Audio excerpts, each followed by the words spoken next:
for a second until you have an outline. Go ahead and put those two layers that I had together so that it becomes one layer. And immediately I'm going to turn this into my thing. And then we'll get to shading. So I'm going to go ahead and hold off here for a minute. Let y'all catch up. Take a look at this final line work. And if anybody has any questions, fire away.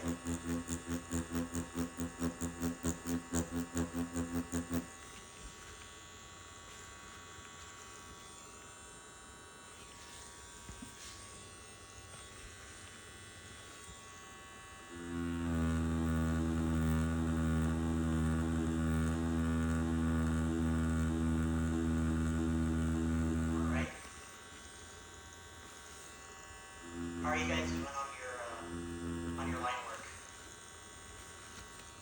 Good. Good.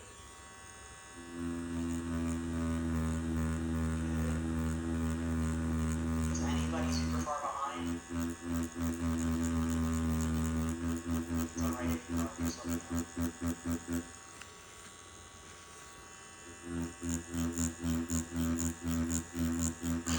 Okay, no worries. Only because I started 30 minutes late. All good, no worries, guys. We'll wait, we'll give you guys a few more minutes here.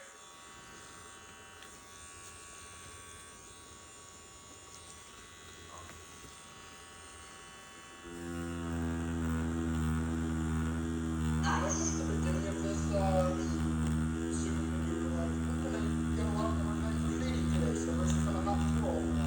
Yeah, well, we still got another 40 minutes.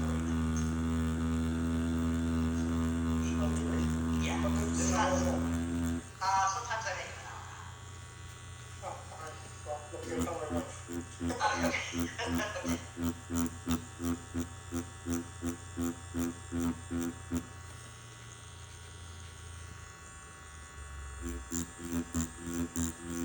Alright, let's go ahead and continue on.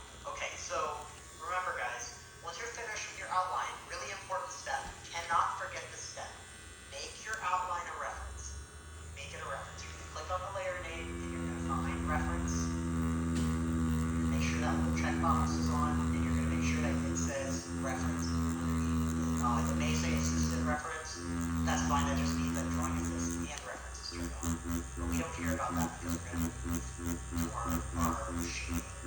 Now again, really important guys, if you want your shading to be this, it's very important that you turn the drawing into this one. And what that's going to do is it's going to allow you to come in and throw all of your shading in evenly, okay? So I'm just going to go in and I'm going to select all the parts that I want solid black.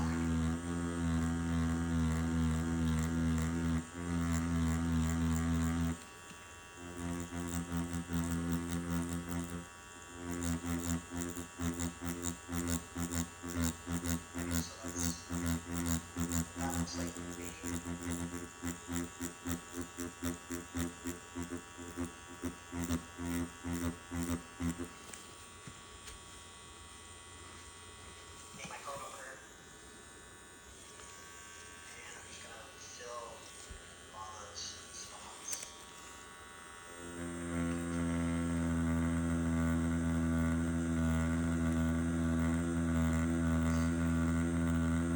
Now the spots that I couldn't fill all the way, I'll just come in and make sure it's selected. Come in and fill these light patches. And you'll see, because we're on the drawing assist, everything that I'm doing on the left should be happening on the right, except that here. And that happened because I used the selection tool instead of just dropping stuff.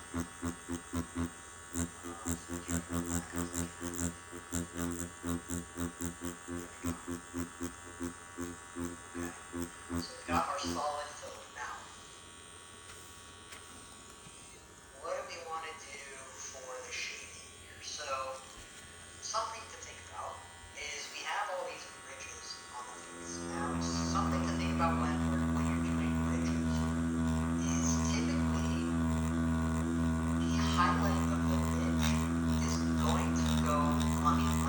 of your line because the actual line itself represents the top of the hump. Okay?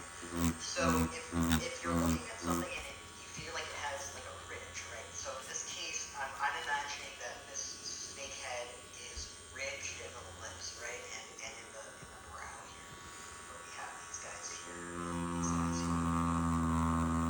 So what I want to do is I want to make the shading come off the back side of the ridge because the back side of the ridge is the side that we can't see. So if that was something that we're looking at in the life force, this area here would be shaded. So what you can do is you can come in with your freehand tool. So you're going to grab your select tool, that's the squiggly line at the top. Come in, make sure you've selected the freehand tool, and then you're going to come in and you're going to draw the area that you want to be shaded. So in this case, I'm going to go over the line, make sure I'm on the line. So I'm going to come around here, and connect. Okay, I'm going to make sure I have my soft shading brush on. I want it to be relatively small. I don't want it to be huge because we're not trying to do a lot of shading here. And I'm just going to add a bit here. This is going to be a little bit here. Again, I'm going black, but I'm not going so black that now you cannot see the line. And let's do that over and over again. That's one way to feel about it. Now, if you use that route, you'll notice, and it happened before when we did the solid black fill here, you'll notice that even though you're on your assisted tool, if you make a selection, it only selects this one area. So what do we do in this instance? What is a good solution for this? Let's see, if I add my shading here, right, it's not talking to one other side. Well, you can come in and you can select automatically this whole section of the face, this whole section of the face. Again, same thing. It will assist you. So you'll see everything I'm doing on one side is now happening on the other.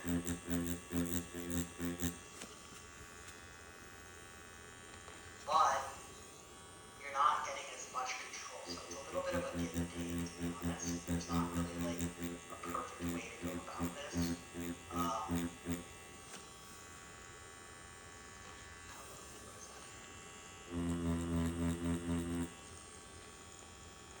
You can come in here and kind of whittle it away with your eraser brush.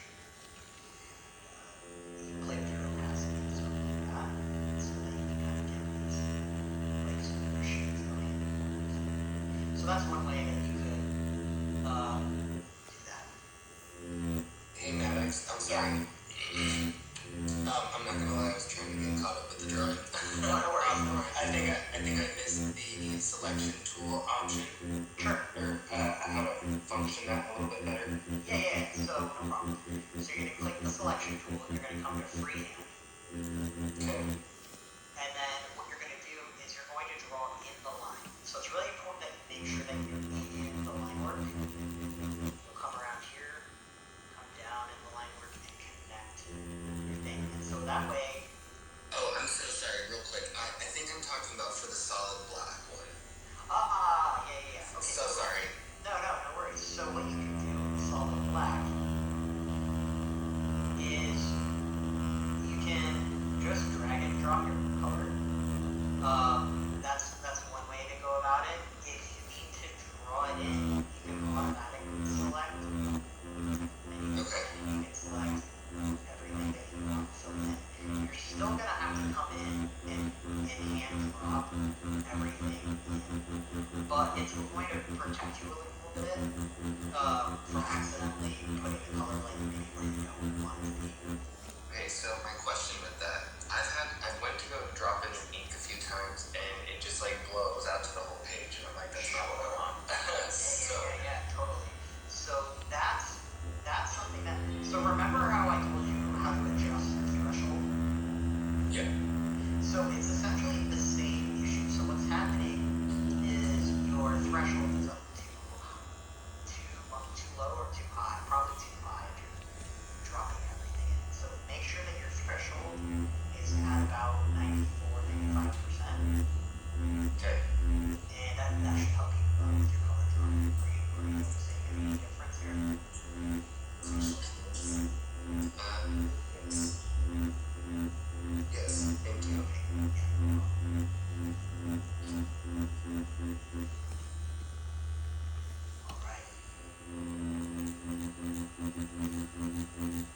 Okay, Jeff, sounds good.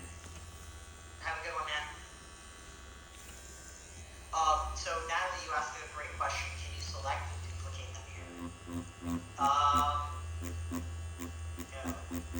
To my knowledge, you cannot select and duplicate them here because technically speaking, the selection is like you can't make a selection of a selection. You can only select one thing. Does that make sense? So with the fan tool, for example, I don't believe you can't come in here and make this selection, right?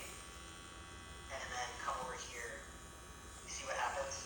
And make the other selection. Could you do all your shading for one side and then select and duplicate it, mirror it, And flip it. yeah, and open it? To be honest, I've never tried that. Let's see what happens. I mean, maybe you could. Mirror and then merge it together. Let's see. But like, Let's test your theory. It's not a bad theory. It's just pretty smart. Let's do this. Let's fill this nostril. So we're on an empty layer. Only that nostril is filled. So if we were to duplicate this layer, grab it, and flip it horizontal, we then have to move it into the perfect spot. So it's doable, but getting that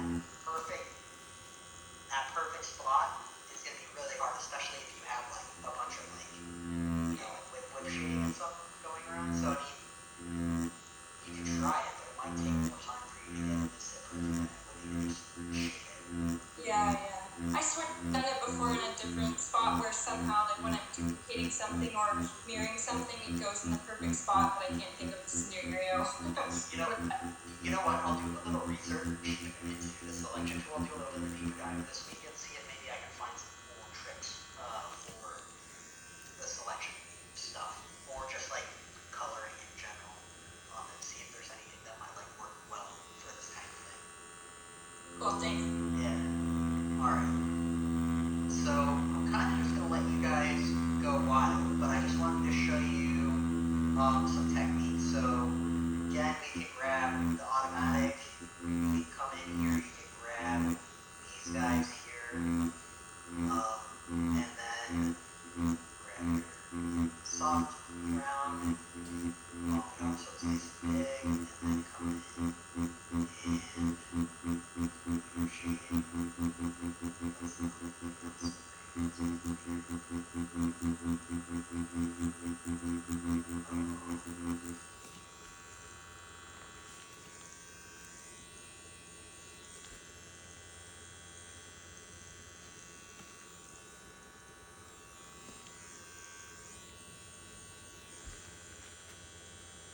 Okay, so if you're going to do your selection, like the assist is not, I'm going to look into that, like I was saying, to see if maybe we can find a workaround for that.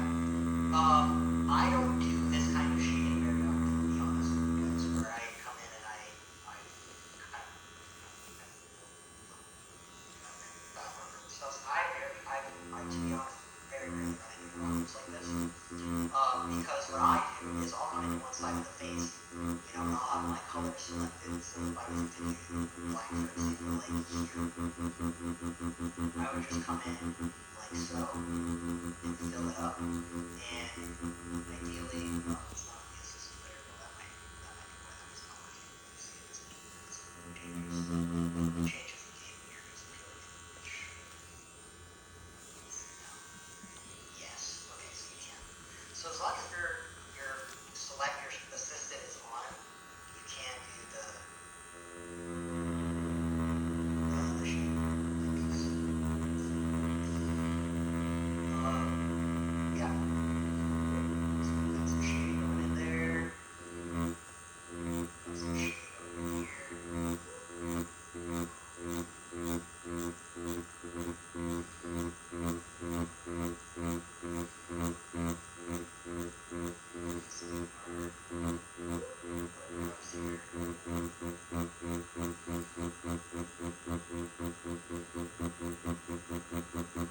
Again, I know I've said this a million times, but I just feel like it's imperative to point this out.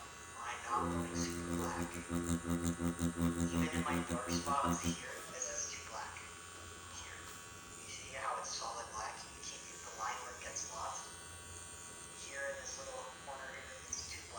Here's a little bit better. You can still see the line work.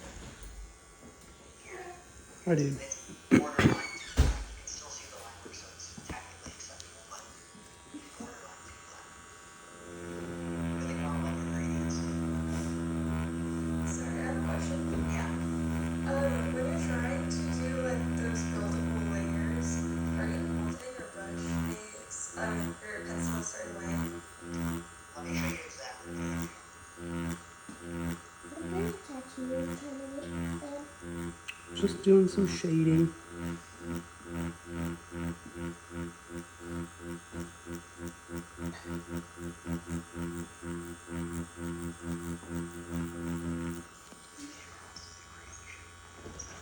There we go. Alright, so let's backtrack a little bit here.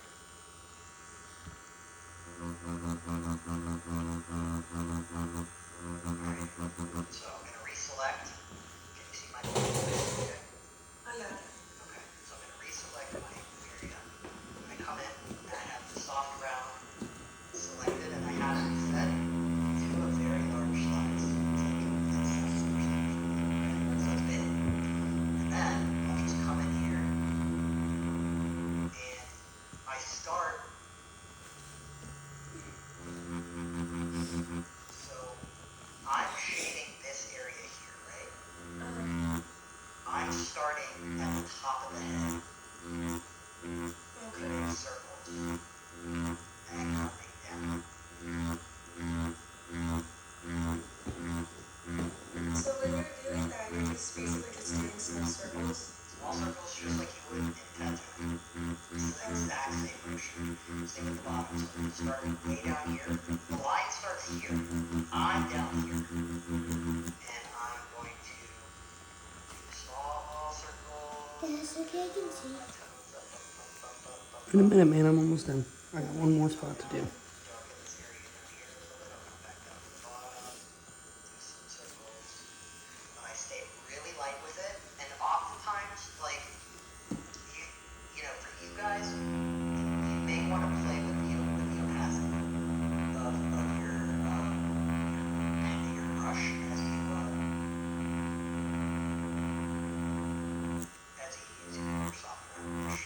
That will most likely give you more buildable tones that you can kind of work off of. So especially if you're doing something that like requires simple shading, for example, like what I would do is I would come in. Let's go ahead and take this out. Let's find something that we can kind of use with that stipple brush. So we'll go to Are you spray almost base. done? Let's do the medium nozzle. You didn't download my brush? Did you give me the actual brush? I just saw the demo. Oh, did I not? I don't I'll think send you it to you did. later today. Okay. Yes, okay, I can. So yeah, you can have the opacity turned down like way down, like Hold on, man. 25%. Because I don't even know what you just And said. then same deal, you'll want to make your brush bigger than you'll think that you're gonna need it. Like so, definitely bigger than the area, and you'll start way down low if you're gonna go from the bottom, in small circles, up.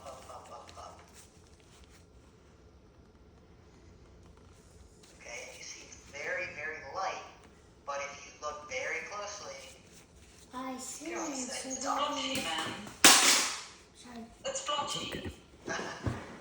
Whoops, yeah, it's sorry. just the spray nozzle. It's okay, dude. No, I knew. I know And you then what moved can it. do It's is you can okay. turn your opacity up, I was, grab this layer, well, I was going to turn say the it's opacity okay to down. reach on YouTube on your So it's TV. just Not right now. there. What about